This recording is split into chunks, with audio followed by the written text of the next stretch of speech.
The Bible portion for this afternoon comes from the Acts of the Apostles, chapter 22, verses 6 through 13. இந்த மதிய வேளைக்கான நம்முடைய தியானத்திற்கென்று எடுத்துக்கொள்ளப்பட்ட வேத பகுதி அது அப்போஸ்தலருடைய நடபடிகள் 22வது அதிகாரம் 6 லிருந்து 13 முடிய உள்ள வசனங்கள். While I was on my way and approaching Damascus, about noon, a great light from heaven suddenly shone about me. I fell to the ground and heard a voice saying to me, Saul, Saul, why are you persecuting me? I answered, Who are you, Lord? Then he said to me, I am Jesus of Nazareth, whom you are persecuting. Now those who were with me saw the light, but did not hear the voice of the one who was speaking to me. I asked, What am I to do, Lord? The Lord said to me, Get up and go to Damascus. There you will be told everything that has been assigned to you to do. Since I could not see because of the brightness of that light, those who were with me took my hand and led me to Damascus. A certain Ananias, who was a devout man according to the law and well spoken of by all the Jews living there, came to me, and standing beside me he said, Brother Saul, regain your sight. In that very hour I regained my sight and saw him. Amen. Good afternoon. அனைவருக்கும் மதிய வணக்கம். I bring you greetings in the matchless name of our Lord and Savior Jesus Christ. நம்முடைய ஆண்டவரும் இரட்சகருமாகிய இயேசு கிறிஸ்துவின் இணையற்ற நாமத்தினாலே உங்களை வாழ்த்துகிறேன். I have a disclaimer to make. முதலாவது நான் சொல்லிக் கொள்ள வேண்டிய ஒரு உண்மை உண்டு. We just heard who are the people who initially started the teaching mission as resource people. போதனை பணி விழாவிலே முன்பு பங்கேற்ற பிரசங்கியார்களுடைய பட்டியலை வாசிக்க கேட்டீர்கள். It looks to me that you need to be a theologian or a very prominent medical personality to be part of this teaching mission.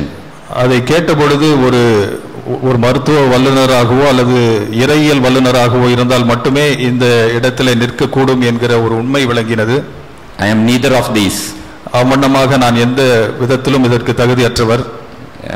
But the God who spoke through Balaam's donkey is our refuge. பிலேயாமனுடைய கழுதையின் மூலமாக பேசினவர் நம்முடைய இரட்சகர். I hope and pray that the Lord will do that feat again in the coming 3 days. இந்த 3 நாட்களிலும் அதே காரியத்தை ஆண்டவர் செய்வார் என்று நான் விசுவாசிக்கிறேன். I am extremely honored and humbled by this privilege of standing before you with the word of God. இந்த இடத்திலே இந்த பிரசங்க பீடத்திலே உங்கள் முன்பாக நிற்பதன் மூலமாக நான் அதிகமாக தாழ்மை உணர்வை பெற்றிருக்கிறேன். It was beautiful that we had chosen this theme called Be Thou My Vision, which is a very familiar hymn for all of us in CMC. என் தரிசனமாக இருந்தருளும் என்கிற இந்த Be Thou My Vision என்கிற பாடலினுடைய வரிகளை இதற்கு தலைப்பாக வைத்திருக்கிறது. மிகவும் முக்கியத்துவம் வாய்ந்தது. இது நாம் பல ஆண்டுகளாக தியானித்து வருகிற ஒரு உண்மை.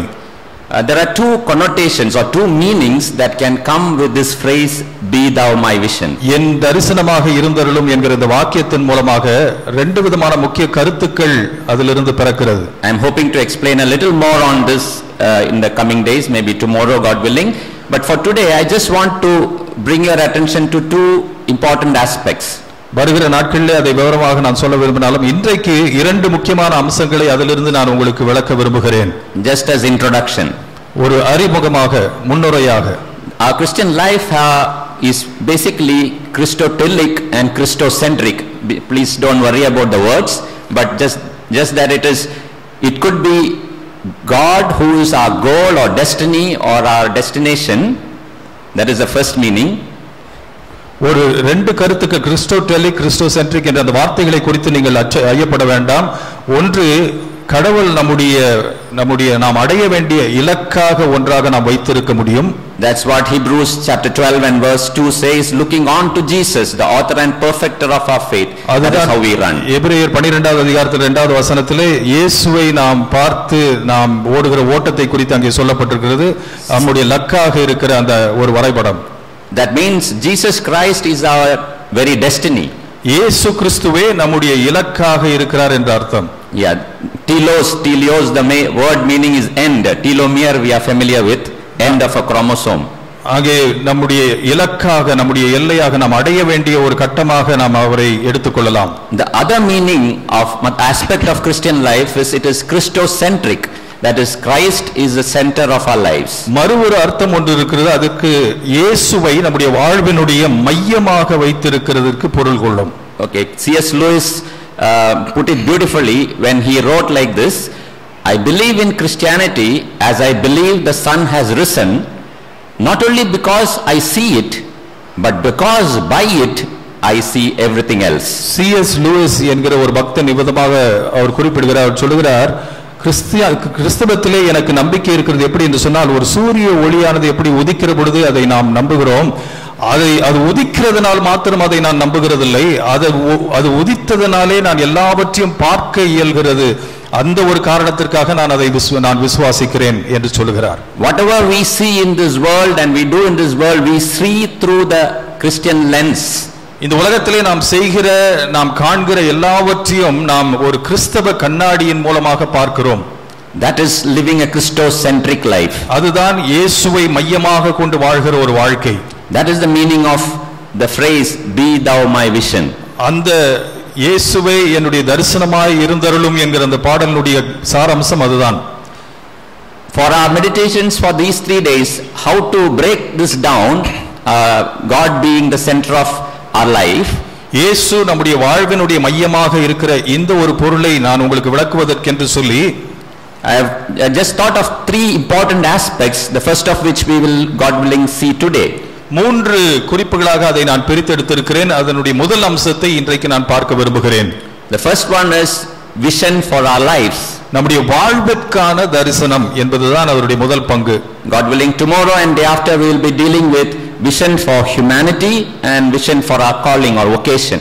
மனுக்குலத்திற்கான நம்முடைய தரிசனம் மாத்திரமல்ல, நம்முடைய பணிகளுக்கான நம்முடைய தரிசனம் என்கிற மற்ற 2 பங்குகளை அடுத்த நாட்களிலே நான் தியானிக்க விரும்புகிறேன். For today, when we say we pray to God that He be my vision for life, what does that mean?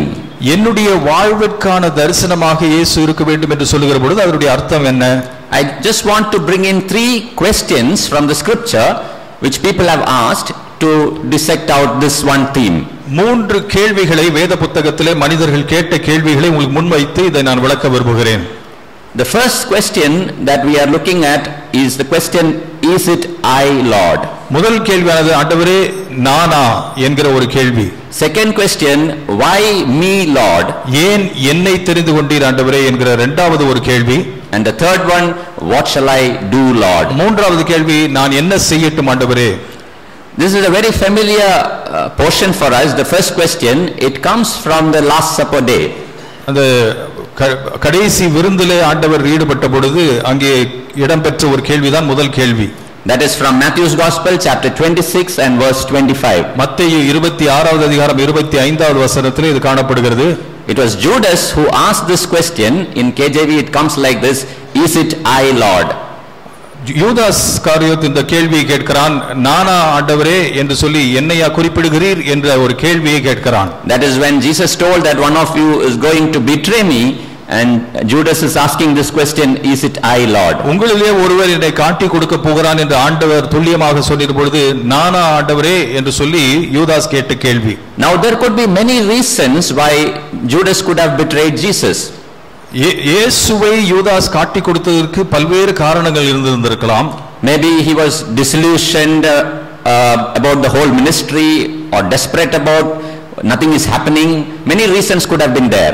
ஊழியத்தை குறித்து அவனுக்கு ஒருவேளை ஒரு சில சஞ்சலங்கள் ஏற்பட்டிருக்கலாம். ஒன்றுமே நடைபெறவில்லையே, நான் விரும்பின வண்ணமாக காரியங்கள் இல்லையே என்று சொல்லி அவன் காட்டி கொடுத்திருந்திருக்கலாம்.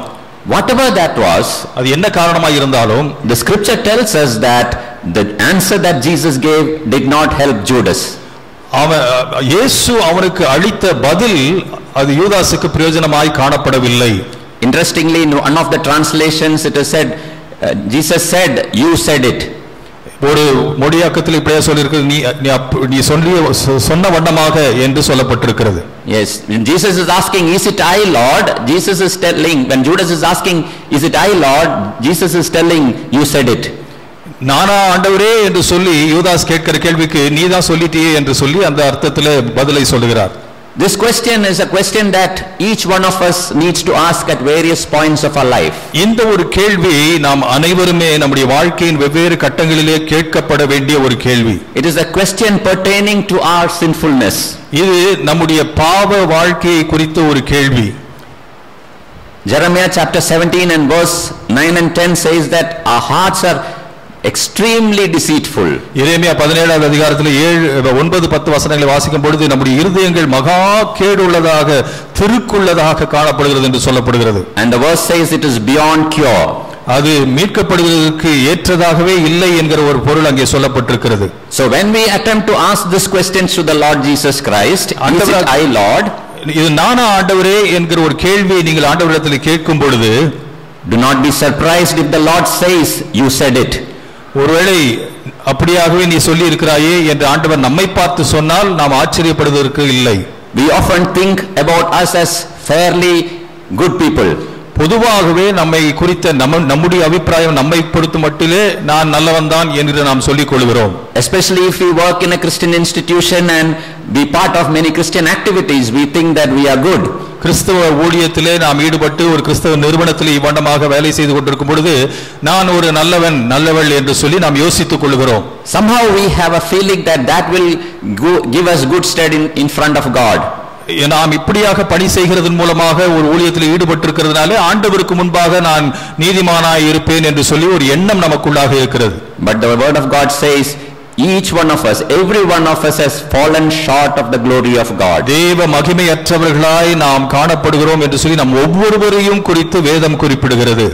Every one of us are capable of the worst crimes in the world. உலகத்திலேயே மிக மோசமான பாவங்களுக்கு நாம் அத்தனை பேருமே நாம் ஈடுபடக்கூடிய நிலையில் தான் இருக்கிறோம். There was this thing that happened after the Second World War. இரண்டாம் உலக யுத்தத்துக்கு பிறகு சம்பவித்த ஒரு காரியம் ஒன்று.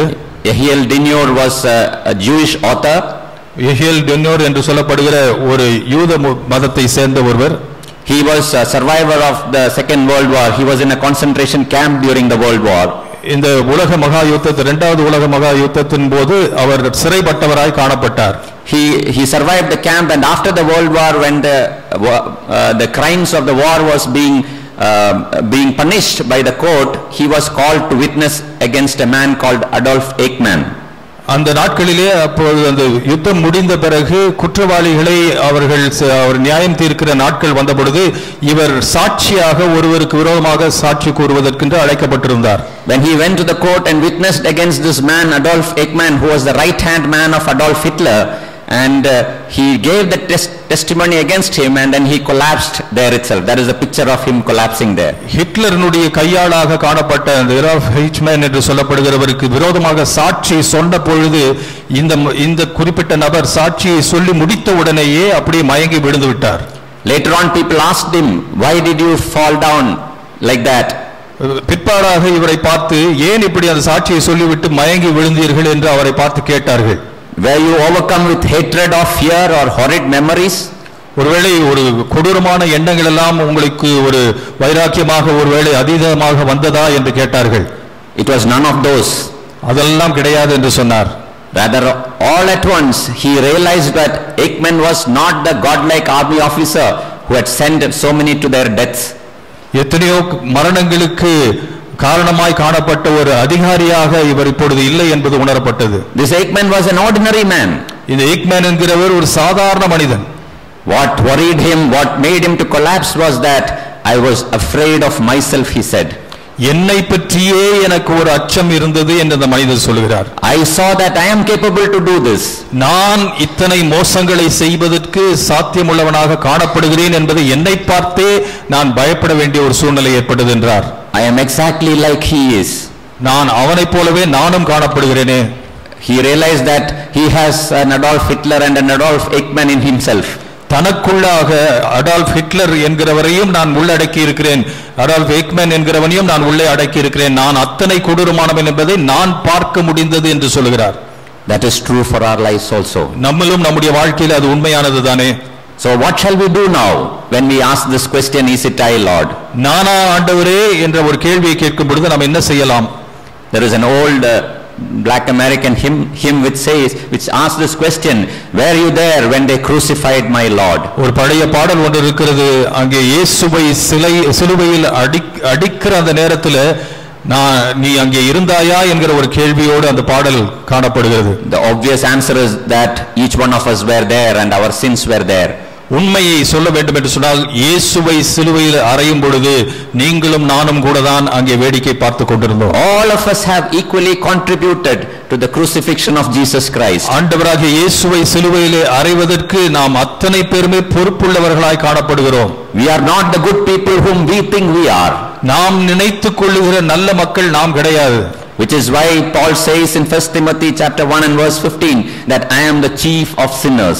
1 தீமோத்தேயு முதலாவது அதிகாரம் 15வது வசனத்திலே ஆகவேதான் சொல்கிறார், பவுல் சொல்லும் பொழுது பாவிகளில் நான் பிரதான பாவியாய் இருக்கிறேன் என்று. But the good news is that the story doesn't end there. ஆனால் நல்ல செய்தி என்னவென்றால் கதை அந்த இடத்தில் முடிகிறது கிடையாது. The word of God says that the wages of sin is death, but the gift of God is eternal life in Christ Jesus. பாவத்தின் சம்பளம் மரணம், ஆனால் ஆண்டவராகிய ரட்சிப்பு, ஆண்டவர் கொடுக்கிற ரட்சிப்பு தேவ ஈவாக இருக்கிறது என்று சொல்லப்படுகிறது. Even though we are very very sinful than we can imagine, நாம் நினைக்கிறதற்கும் அதிகமான பாவிகளாய் நாம் இருப்பினும் even then God's love is even greater than the greatest sin. மிகப்பெரிய பாவத்திலும் பெரிதுதான் ஆண்டவருடைய கிருபை. Nothing can separate us from that love of God. ஆண்டவருடைய அன்பை விட்டு நம்மை எந்த ஒரு சக்தியும் பிரிக்க இயலாது. Pastor Tim Keller put this together like this. Pastor Tim Keller என்று சொல்லப்படுகிறவர் இந்த காரியத்தை இப்படியாக விளக்கி சொன்னார். He says the gospel is this. சுவிசேஷம் என்பது இதுதான். We are more sinful and flawed in ourselves than we ever dared believe. நாம் நம்பின அளவுக்கு நாம் பாவிகளாய் இருப்போம் என்று நினைத்தோமே, அதைவிட நாம் மோசமான நிலைமையில் தான் நாம் இருப்போம் என்று சொன்னார். Yet at the very same time we are more loved and accepted in Jesus Christ than we ever dared hope. அதே நேரத்தில் நாம் எந்த அளவுக்கு இயேசுவிலே நமக்கு நம்பிக்கை உண்டு என்று நம்புகிறோமோ அதைவிட அதிகமாக அவர் நம்மை நேசிக்கிறார். Our sins are too great. நம்முடைய பாவங்கள் மகா பெரிது. But God's love is even greater than that. ஆனால் தேவனுடைய அன்பு அதை பார்க்கிலும் பெரிது. This is essentially the gospel. இதுதான் சுவிசேஷத்தினுடைய சாராம்சம். This brings us to the second question, why me Lord? இரண்டாவது கேள்விக்கு நேராக இது நம்மை நடத்துகிறது, ஏன் நான் ஆண்டவரே? This was a question, I have paraphrased it. It was asked by Elizabeth, the mother of John the Baptist. யோவான் ஸ்நானனுடைய தாய் எலிசபெத்தினாலே கேட்கப்பட்ட ஒரு கேள்வி. The actual words that she asked is, why am I so favored? நான் ஏன் இவ்வளவு கிருபை பெற்றிருக்கிறேன் என்று சொல்லி அவள் தன்னுடைய கேள்வியை எழுப்புகிறாள். It is a question of gratitude. இது நன்றி அறிதலுடைய ஒரு கேள்வியாக இருக்கிறது. If I was so bad, why is your love so great for me? நான் இவ்வளவு மோசமானவளாக இருக்கும் பொழுது உம்முடைய அன்பு என் பக்கமா ஏன் இவ்வளவு பெரிதாய் இருக்கிறது என்கிற கேள்வி. This gratitude is something that marks the Christian's life. இந்த ஒரு நன்றி அறிதல் என்பது ஒரு கிறிஸ்தவ வாழ்க்கையை குறிக்கிறது. We need to be grateful for the things which are seemingly good in our lives.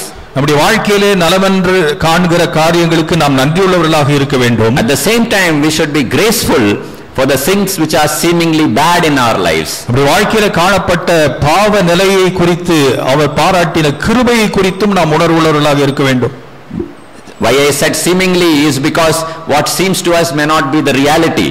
நான் ஏன் இதை சொல்கிறேன் என்று சொன்னால் நாம் பார்க்கிற அந்த அபிப்பிராயமானது சரியானதாக இல்லாமல் இருக்கலாம். What is seemingly good to us may be bad. நல்லது என்று நாம் காண்கிற காரியங்கள் மோசமானதாக இருக்கலாம். And what is seemingly bad to us may ultimately be good. எனக்கு மோசமாக தென்படுகிற காரியங்கள் நலமான காரியங்களாக இருக்கலாம். So grace and gratitude defines a Christian's response to the love of God. ஆகவே கிருபையும் நன்றி அறிதலும் ஒரு கிறிஸ்தவனை அவன் ஆண்டவரோடு வைத்திருக்கிற உறவை அது நிர்ணயிக்கிறது. In Romans chapter 5 and verse 8 it says, while we were yet sinners he died for us. ரோமர் 5வது அதிகாரம் 8வது வசனம் சொல்கிறது, நாம் பாவிகளாய் இருக்கையிலே நமக்காக அவர் மரித்தார். It is by the gift of God that each one of us has been saved. அவருடைய ஈவினாலே இரக்கத்தினாலே மாத்திரமே நாம் ரட்சிக்கப்பட்டிருக்கிறோம். None of us, how much ever good we are, can go before God with any of our credits. நாம் எவ்வளவு நல்லவர்களாக இருந்தாலும் கூட ஆண்டவருக்கு முன்பாக நமக்கு இருக்கிற அந்த நன்மையை வைத்து நிற்க முடியாது. The only thing that can make us stand before God is the work of Jesus Christ on the cross of Calvary. ஆண்டவராகிய இயேசுவுக்கு முன்பாக நம்மை நிற்கச் செய்கிற ஒரே ஒரு தகுதி என்னவென்றால் சிலுவையிலே ஆண்டவர் நமக்காக செய்த காரியங்கள் நிமித்தமாக மாத்திரம்தான். Probably it is said that on the day when Jesus was crucified, it was only Barabbas who literally understood this. இதை முழுமையாக ஆண்டவர் சிலுவையிலே மரித்த பொழுது அந்த நேரத்திலே புரிந்து கொண்ட உண்மையான நபர் பராபாஸ் மாத்திரம்தான் என்று நாம் அறிவோம். He could literally say, this man went to the cross instead of me. அந்த மனிதன் பராபாஸ் சொல்லி இருக்க முடியும், இந்த மனுஷன் சிலுவையிலே அறையப்பட்டது என்னுடைய ஸ்தானத்தில் என்று சொல்லி இருந்திருக்கலாம். None of us can literally say that. அதை சிலுவையின் முன்பாக அந்த நிகழ்வு நடந்த பொழுது அப்படியே நாம் சொல்லக்கூடிய நிலையிலே இல்லை. But spiritually that is exactly what happened in our lives. ஆனால் ஆவிக்குரிய ரீதியிலே அதுதான் நம்முடைய வாழ்க்கையிலே நடந்த ஒரு சம்பவம் கூட. During the Iranian revolution which happened a few decades back, சில ஆண்டுகளுக்கு முன்பாக நடந்த ஈரான் தேசத்திலே காணப்பட்ட ஒரு எழுச்சியின் காலத்திலே, after that there was severe persecution of the Christian church in Iran. கிறிஸ்தவ சபை அதிகமாக ஈரான் தேசத்திலே அது ஒடுக்கப்பட்டது. There was a pastor Haik Hosepian, Pastor Bishop Haik, who was protesting against the imprisonment of a fellow pastor in Iran. ஒரு பேராயர் அந்த ஊரிலே அங்கே அந்த அடைக்கப்பட்ட சிறையில் அடைக்கப்பட்ட மற்றொரு போதகரை குறித்து அவர் வியாகுலப்பட்டு கொண்டிருந்தார். Because of his relentless protests, finally the establishment had to release that pastor. இந்த பேராயருடைய போராட்டத்தின் காரணமாக அந்த ஆயர் விடுவிக்கப்பட்டார் கடைசியிலே. But as soon as this pastor is released, Bishop Haik has been found murdered. ஆனால் அந்த ஆயர் விடுவிக்கப்பட்ட நேரத்தில் இந்த பேராயரை கொலை செய்து விட்டார்கள். It was done by the establishment but not officially. அங்கே அதை நிர்வகிக்கிறவர்கள் அதை ஒரு நாடகமாக நடத்தி நிகழ்த்தினார்கள். அதை ஒரு உண்மையாக செய்து முடித்தார்கள். ஆனால் அது வெளியரங்கமாகவில்லை. It was interesting to see the other pastor's name was Mehdi Dibaj Mehdi. அந்த அடுத்த பாஸ்டருடைய பெயர் அங்கே குறிப்பிடப்பட்டிருக்கிறது. When he was in the funeral service of Pastor Haik, அந்த பேராயருடைய அடக்க ஆராதனையிலே அந்த ஆயர் நின்று கொண்டிருக்கும் பொழுது he was telling, I am like Barabbas. நான் பராபாஸை போல இந்த இடத்தில் நிற்கிறேன் என்று அந்த ஆயர் சொன்னார். Bishop Haik, he paid with his life for my life. இந்த பேராயர் என்னுடைய உயிர் தப்புவதற்கென்று சொல்லி அவர் கிரயத்தை செலுத்தி இருக்கிறார் என்று அந்த அடக்க ஆராதனையிலே அந்த ஆயர் குறிப்பிட்டார். That is what Christ Jesus did for each one of us. நம் ஒவ்வொருவருக்கும் ஆண்டவராகிய இயேசு செய்த காரியம் அதுதான். That is the only credential that we have to come before God. ஆண்டவராகிய இயேசுவுக்கு முன்பாக வந்து நிற்கிறதுக்கான ஒரே தகுதி நமக்கு இருக்கும் என்று சொன்னால் அதுதான். Somebody had imagined the thief who was on the right cross going to paradise as Jesus has promised. ஆண்டவர் வாக்குப்படின வண்ணமாக வலது பக்கத்தில் இருந்த அந்த சிலுவையில் அறையப்பட்ட கள்ளன் பரதீசிக்கு அன்று ராத்திரி செல்ல போகிறான். It is an imaginary story. அது ஒரு கற்பனை கதையாக ஒருவர் சொல்கிறார். So somebody is imagining that he is going there and then people are asking, how did you reach here? அவன் போய் பரலோகத்துக்கு போன உடனே இது ஒரு கற்பனை கதையாக சொல்கிறார்கள். அங்கே பரலோகத்தில் கேள்வி கேட்டாங்களே, எப்படி நீ வந்த? Have you been a follower of Jesus Christ? ஆண்டவராகிய இயேசுவை நீ பின்பற்றி வந்தாயா? No. இல்ல. Have you been in the church before? உனக்கு சபையில அங்கத்தினர் கொடுத்திருந்தாங்களா? Do you know about salvation by grace? ரட்சிப்பு கிருபையினாலே ரட்சிப்பு உண்டாகிறது பத்தி உனக்கு தெரியுமா? None of this he knew. இதுல எதுவுமே உனக்கு தெரியலையே. Then people asked him, it seems, then why are you here? அப்போ ஜனங்க அவளை பார்த்து கேட்டாங்களா, அப்போ எப்படி தான் நீ வந்த? He said, I am here because the man on the middle cross told me so. நான் இங்க வந்திருக்கிறதுக்கு ஒரே காரணம், நடுவில் இருந்த சிலுவையில் இருந்த ஒரு மனுஷர் சொன்னாரு, அதனால நான் வந்துட்டேன். That is true for our lives also. நம்முடைய வாழ்க்கைக்கு அதுதானே உண்மை. Because the man on the middle cross told so, we can have fellowship with God himself. நடுவில் இருக்கிற சிலுவையில் அறையப்பட்ட அந்த மனுஷன் சொன்னதன் காரணமாக தான் நீங்களும் நானும் சிலுவையில் நாம் ஐக்கியப்பட்டிருக்கிறோம். There is nothing in our lives that we have not received. நாம் பெற்றுக்கொண்டது ஒன்றுமே நமக்கு அருளப்படாமல் இல்லை. In 1 Corinthians chapter 4 and verse 7, Paul asked this question, what do you have that you have not received? 1 கொரிந்தியர் 4வது அதிகாரம் 7வது வசனத்திலே அப்படியாக தான் பவுல் குறிப்பிடுகிறார், நீ பெற்றுக்கொள்ளாதது எது பெருமை பாராட்டுகிறதுக்கு நீ என்னத்தை பெற்றுக்கொள்ளாமல் இருக்கிறாய்? பெற்றதெல்லாம் நீ வைத்திருக்கிறதெல்லாம் பெற்றுக்கொண்டதுதானே. Dr. Kurulavarki of Ottanchatram, he often quotes this verse that he saw as a medical postgraduate. I think it was put up somewhere in the theatre complex in CMC. I do not know whether it is still there. Doctor குருலாவர்கி அவர்கள் தன்னுடைய அனுபவத்தை ஒன்றை பகிர்ந்து கொள்ளும் பொழுது சொல்கிறார். He says this verse was put up in CMC's theatre complex somewhere. எங்கேயோ நம்முடைய அறுவை சிகிச்சை அறையிலே அந்த வாசகம் ஒட்டப்பட்டிருந்தது என்று சொல்கிறார். As he was sitting there, this verse caught his attention. இந்த ஒரு குறிப்பிட்ட வசனம் 1 கொரிந்தியர் 4வது அதிகாரம் 7வது வசனம் அங்கே போடப்பட்டிருந்தது. அவருடைய கவனத்தை அது ஈர்த்தது. That must have been many decades back. பல ஆண்டுகளுக்கு முன்பாக இதை அவர் பார்த்திருந்திருக்கலாம். Even this week I heard him quoting that again and again. இந்த வாரத்தில் கூட அந்த வசனத்தை அவர் சொல்லுகிறதை நான் கவனித்தேன். Is there anything in our lives that we have not received? நம்முடைய வாழ்க்கையிலே நாம் பெற்றுக்கொள்ளாதது எதாகிலும் இருக்கிறதா? Almost all the fights and wars and quarrels in this world are about things we have received. நாம் இந்த உலகத்திலே சண்டை போடுகிறது, சச்சரவு ஏற்படுகிறது, பலவிதமான பிரச்சனைகள் ஏற்படுகிற அத்தனையுமே நாம் இலவசமாய் பெற்றுக்கொண்ட காரியங்களை குறித்ததானதுதான். None of them are achieved. நாம் எதையுமே அடைந்ததை குறித்து நாம் சண்டை போடுகிறது கிடையாது. Whether it is our gender, அது ஒருவேளை நான் என்ன நிலையில இருக்கிறேன் என்பதோ, whether it is our nationality, அல்லது ஒருவேளை எந்த நாட்டின் பிரஜையாய் இருக்கிறேனோ என்பதை குறித்தோ, whether it is my race, என்னுடைய இனத்தை குறித்ததானதோ, whether it is my caste, அதனுடைய ஜாதியை சார்ந்ததோ, none of these are achieved. இது எதுவுமே நான் உழைத்து பெற்றுக்கொண்டவைகள் கிடையாது. We did not decide which country we will be born. இந்தியாவில தான் நான் பிறப்பேன்னு சொல்லி நான் தீர்மானிக்கவில்லையே. We did not decide which our caste will be. எந்த இனத்தை நான் சேர்ந்தவனாக இருப்பேன் என்று நான் நிர்ணயிக்கவில்லையே. What do you have that you have not received? நீ பெற்றுக்கொள்ளாதது ஏதாகிலும் இருக்கிறதா உன்னுடைய வாழ்க்கையில்? அனைத்துமே நாம் ஈவாக தான பெற்றுக்கொண்டிருக்கிறோம். That's why Paul says in 1 Corinthians chapter 15 and verse 10, he says, I am what I am by God's grace. 1 கொரிந்தியர் 15வது அதிகாரம் 10வது வசனத்தில் தான் நான் இருக்கிறது கிருபையினால் தான் என்று Pavul அறிக்கையிடுகிறார். An old English poet by name George Herbert, he sings like this. He says, thou hast given so much to me. George Herbert என்கிற ஒரு புலவர் இப்படியாக சொல்கிறார், ஆண்டவரே நீர் இவ்வளவாய் எனக்கு கொடுத்திருக்கிறீர், give one thing more. எனக்கு இன்னும் ஒரே ஒரு காரியத்தை மாத்திரம் நீங்க தந்திரலுங்க ஆண்டவரே. A grateful heart. ஒரு நன்றியறிதலான இருதயத்தை மட்டும் எனக்கு சேர்த்து கொடுத்துருங்க என்று கேட்கிறார். Why me, Lord, is a question of gratitude. ஏன் நான் ஆண்டவரே என்பது ஒரு நன்றியறிதலினுடைய கேள்வி. The final question is, what shall I do, Lord? கடைசி கேள்வி, நான் என்ன செய்யட்டும் ஆண்டவரே. This is what we read in the Bible portion of today. இன்றைக்கு வேத புத்தகத்திலிருந்து படிக்க கேட்ட அந்த வசன பகுதியிலே இதுதான் கூறப்பட்டிருக்கிறது.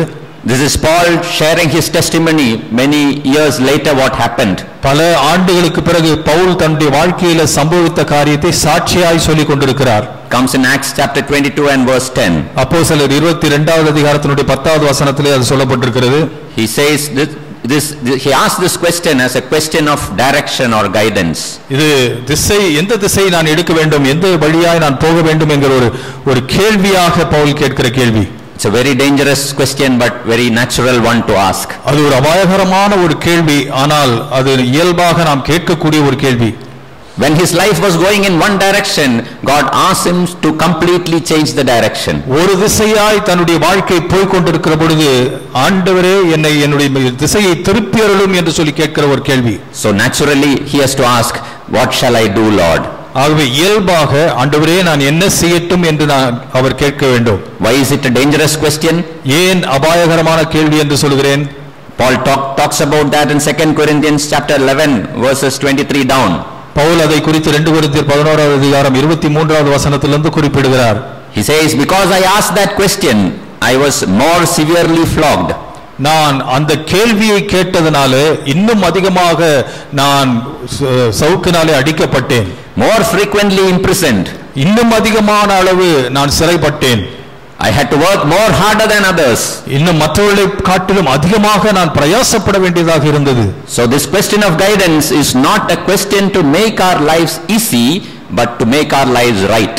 நான் என்ன செய்யட்டும் ஆண்டவரே என்று கேட்கிற கேள்வியானது நம்முடைய வாழ்க்கையை சீர்படுத்துவதற்கான ஒரு கேள்வியாக காணப்படுகிறது.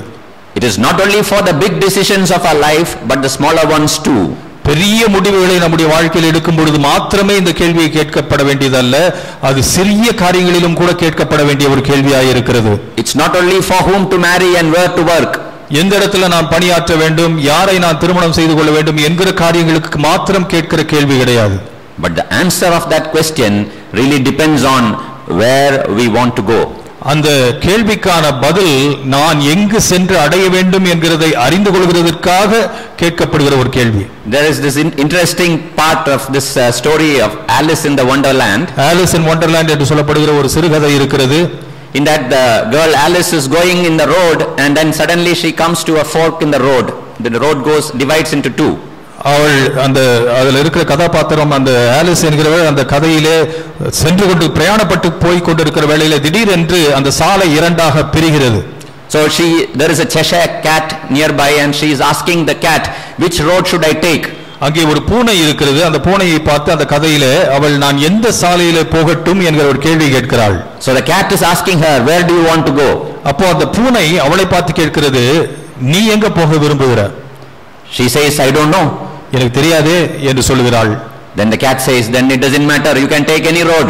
அப்போ அந்த பூனை சொல்கிறது, அப்போ ஒரு பொருட்டும் இல்ல, நீ எந்த ரோட்னாலும் போலாம். If you do not know where you want to go, any road will take you there. நீ எங்க போய் அடைய வேண்டும், எங்கு சேர வேண்டும் என்கிற ஒரு இலக்கை உன்னுடைய மனதிலே நீ கொள்ளாமல் இருப்பாய் என்று சொன்னால் எந்த சாலையிலும் நீ போகலாமே. Then what is the road that we have to take as Christians? அப்பொழுது கிறிஸ்தவர்களாகிய நாம் எந்த சாலையிலே போக வேண்டும் என்கிற ஒரு கேள்வி கேட்கும் பொழுது, what is the destiny of our lives? நம்முடைய வாழ்க்கையினுடைய இலக்கு என்ன? Why did God save us? ஏன் ஆண்டவர் என்னை ரட்சித்தார்? In other words, what is the best that each one of us can be? மறு வார்த்தைகளை சொல்ல வேண்டும் என்று சொன்னால் நாம் சிறந்து விளங்குவதற்கு வழி என்ன, என்னவாய் நாம் நாம் நாம் நாம் திகழ முடியும் என்ற கேள்வியை நாம் கேட்க வேண்டும். Those of us who are parents, we know we always desire the best for our children. பெற்றோர்களாய் இருக்கிற நம்மிலே ஒரு சிலர் நாம் நன்றாக அறிந்திருக்கிறோம், நம்முடைய பிள்ளைகளுக்கு மிகச் சிறந்ததுதான் வேண்டும் என்று சொல்லி நாம் விருப்பப்படுகிறோம். If a parent thinks that being a collector is the greatest thing in this world, he will want that for his children. ஒருவேளை ஒரு பெற்றோருக்கு இருக்கிற ஒரு வாஞ்சை ஒரு கலெக்டராக வாழ வேண்டும் என்று சொல்லி நான் விரும்புகிறேன் என்று அந்த பெற்றோர் விரும்பினால் தன்னுடைய பிள்ளை கலெக்டராக இருக்க வேண்டும் என்று சொல்லி வாஞ்சிப்பான். That is true for any of the careers that we force upon our children. நம்முடைய பிள்ளைகளுக்கு எந்த படிப்பை எடுத்துக்கொள்ள வேண்டும் என்று சொல்லி நாம் திணிக்கிறது அந்த காரணத்தினால் தான் நான் எதை அதிகமாக மதிப்பிடுகிறேனோ அதுதான் என் பிள்ளைக்கு வேண்டும் என்று நாம் வாஞ்சிக்கிறோம். We think that is the best. அதுதான் சிறந்தது என்று சொல்லி நாம் எண்ணிக்கொள்கிறோம். Now God is our Father. தேவன் நம்முடைய பிதாவாய் இருக்கிறார். What is he thinking is the best for each one of us? நம்மிலே ஒவ்வொருவருக்கும் அவருடைய விருப்பம் என்னவாய் இருக்கும்? Is it that we will be great medical professionals? நல்ல சிறந்த ஒரு மருத்துவராக நீ விளங்க வேண்டும் என்று இருக்குமா?